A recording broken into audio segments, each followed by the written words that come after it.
Sometime in 2019, Netflix aired Delhi Crime, a police procedural starring Shefali Shah that dealt with some very sensitive subjects, had really great characters, and put across its point, its message rather brutally and effectively. Thousands and thousands of Indians tuned into the show. They watched the show, they loved the show. I did as well. I sat down, I watched the whole thing within a week of its release, and I really liked it. Then, sometime in 2022, the second season dropped. So I switched on Netflix, I watched the show for about 3 minutes. I switched off the TV then and went did something else. A few months ago, the third season of the show released. So I went back to season 2. I did exactly the same thing I did back in 2022. I started the show, watched about 3 minutes of it, switched the damn thing off. I switched off the TV in 2022. I switched off the TV now because Delhi Crime deals with a kind of violence that I can't watch anymore. I watch horror films very frequently. I watch hours and hours of horror film without batting an eye at the horrors or at the deaths. Because the horror in these films isn't really directed at real life people. The situations, the characters, the visuals of the horror films even are so fantastical, sometimes so fake. I'm able to dissociate the visuals from real life and watch the horror film without feeling disgust or shock or nausea sometimes. I get what horror films are trying to say. I get the message these films are trying to convey.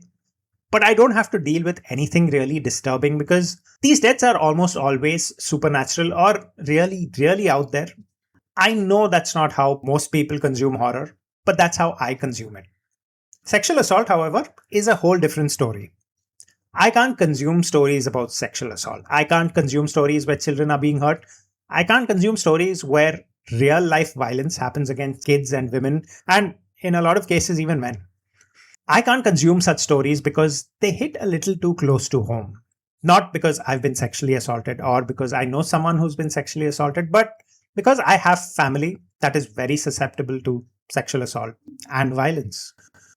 Shows like Delhi Crime or I Spit on Your Grave, Sector 36, even Irreversible, these are stories that make it difficult for me to separate reality from fiction. While some of these are based on real life incidents, these are mostly fictional works.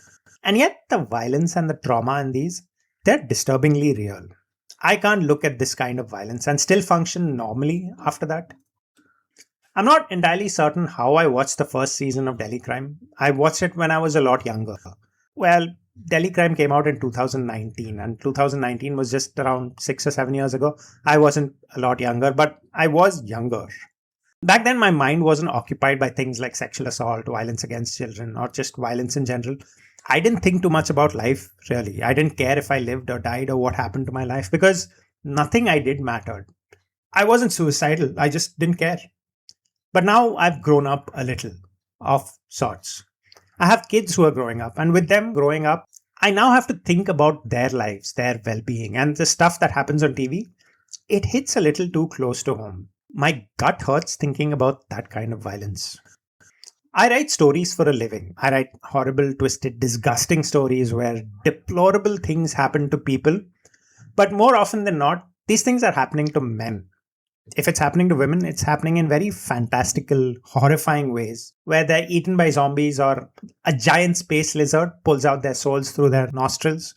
It's a clean, efficient, sometimes comical death that more often than not has almost nothing to do with reality. And sometimes if I write stories where horrible things do happen to people, it happens to people who are nothing like me.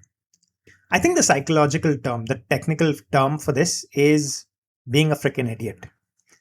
I know closing my eyes to these things doesn't stop them from happening. It's impossible for me to stop them from happening.